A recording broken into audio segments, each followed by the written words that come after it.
2019లో ప్రజలు ఇచ్చిన అద్భుత అవకాశాన్ని వినియోగించుకోకుండా సామాన్యుడు సైతం భయపడేలా పాలించిన చరిత్ర మీదేనని మెగా బ్రదర్ నాగబాబు వైసీపీ అధినేత జగన్ పై విమర్శలు గుప్పించారు. వినుకొండలో జరిగిన రషీద్ హత్యను సభ్య సమాజం ఖండించాల్సిందేనని, అది ఎవరు చేసినా తప్పేనని ఆయన స్పష్టం చేశారు. కానీ కూటమి ప్రభుత్వం అధికారంలోకి వచ్చి నెల రోజులే అయ్యిందని, అప్పుడే అన్ని చేసేయాలని కోరటం ఎంతవరకు సమంజసమని ఆయన ప్రశ్నించారు. CM Chandrababu, deputy CM Pawan కళ్యాణ్లు నిబద్ధత కలిగిన వ్యక్తులని నాగబాబు కితాబిచ్చారు. వారు ఖచ్చితంగా రాష్ట్రాన్ని అభివృద్ధి పదంలో నిలుపుతారని ధీమా వ్యక్తం చేశారు. గత 5 ఏళ్లలో అమ్మాయిలపై జరిగిన అకృత్యాలు, అదృశ్యాలపై మాట్లాడేందుకు రాని నోరు, చనిపోయిన అమాయకులపై కనబడని సానుభూతి ఇప్పుడు వస్తుందేంటి, నీకు విలువే ఉంటుందని ఆయన నిలదీశారు. ఇకనైనా నటించడం మానుకొని ముందు ఆయన రాజకీయాలను చేయాలని జగన్ కు హితవు పలికారు. వినుకొండలో జరిగిన రషీద్ హత్య జలాని అనే ఒక యువకుడి చేతిలో జరిగింది. మాకున్నటువంటి ఇన్ఫర్మేషన్, అటు పోలీసు వారి ఇన్ఫర్మేషన్ ప్రకారం ఇవి పాత పగలు. వాళ్ళకి మధ్యలో జైలుకి పంపాడని ఒక అతను, అందుకని పగబట్టాడని ఇతను, అతన్ని నడురోడ్డు మీద నరికి చంపారు. ఇది నిజంగా చాలా తప్పు, అది ఎవరు చేసినా సరే.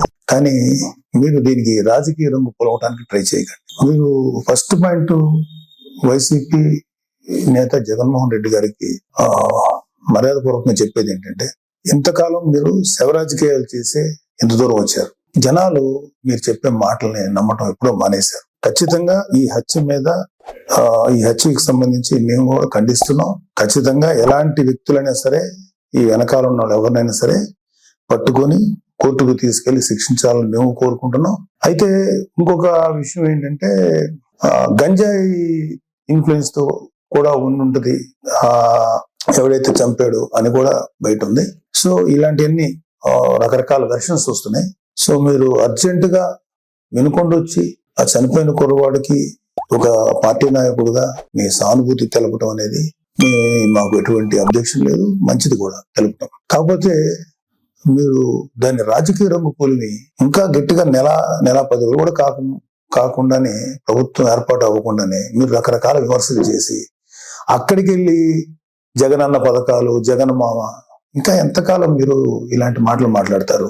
అధికారం ఉన్నప్పుడు నటించారు, అధికారం పోయినప్పుడు నటిస్తున్నారు. నటనల మీద పరిపాలన సాగదు. ఈ విషయం ఇప్పటికే మీకు అర్థమై ఉండాలి, మీ వైసీపీ నాయకులు కూడా అర్థమై ఉండాలి. ఎంతకాలం ఇంకా నటిస్తారు? మీరు ఓపెన్ గా ఉండండి. 2019లో మీకు అద్భుతమైనటువంటి తీర్పు ఇచ్చారు ప్రజలు మీకోసం. దాన్ని మీరు అత్యంత దారుణంగా, దుర్మార్గంగా ఉపయోగించుకొని ప్రజల నెత్తి మీద కాలు పెట్టి తొక్కారు. ప్రజల్ని హింసించి వదిలేరు మీరు. మీ పరిపాలనలో సామాన్యులు సైతం భయపడ్డారు.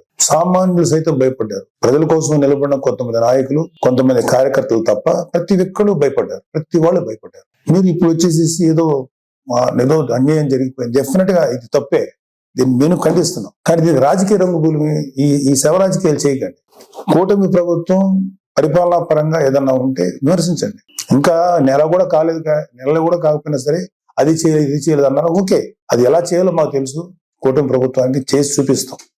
మీకన్నా అద్భుతమైన పరిపాలన ప్రజలకు వస్తుంది. మీరు అద్భుతమైన పరిపాలన మీరు చెప్పుకున్నారు. అంతకన్నా దుర్మార్గ పరిపాలన భారతదేశ రాజకీయ చరిత్రలో ఏ రాష్ట్రం జరగల, ఓన్లీ ఆంధ్రప్రదేశ్ లో జరిగింది. అలాంటి దుర్మార్గమైన పరిపాలన మీరు అందించారు. అంటే కొన్ని కోట్ల రూపాయలు, వేల కోట్లు, లక్షల కోట్ల రూపాయలు ప్రభుత్వానికి, ఖజానాకి గండి కొట్టి, నెక్స్ట్ అసలు అంటే ప్రభుత్వాన్ని సర్వనాశనం చేసి, ఒక గవర్నెన్స్ ఏ విధంగా కొనసాగనివ్వకుండా నాశనం చేసి, మీ పరిపాలనలో లక్షల కోట్ల అవినీతి జరిగితే దాని గురించి మీరు ఎప్పుడు మాట్లాడలేదు.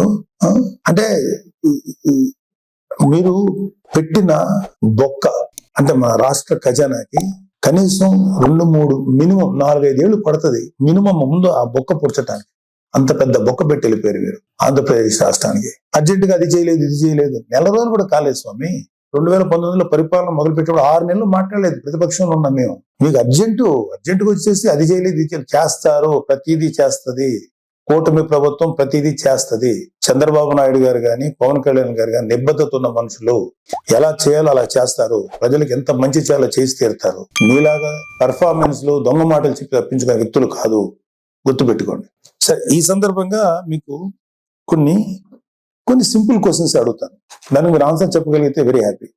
మీరు ఇవాళ వినుకొండకు వచ్చి ఆ కుర్రాడు గురించి చెప్పారు, ఐఎమ్ ఓకే ఫర్ దట్. కానీ దానికి ముందు మీ అధికారం ఉన్నప్పుడు, మీరు సీఎం గా ఉన్నప్పుడు ఒక దళిత్ డ్రైవర్ ని చంపేసిన మీ ఎమ్మెల్సీని అతని తప్పుని ఖండించకపోగా మీతో పాటు సగర్వంగా తిప్పుకున్నారే, అది తప్పని మీకు అనిపించలేదు? అప్పుడు అది దుర్మార్గంగానే, అది క్రూరంగానే అనిపించలేదా మీకు?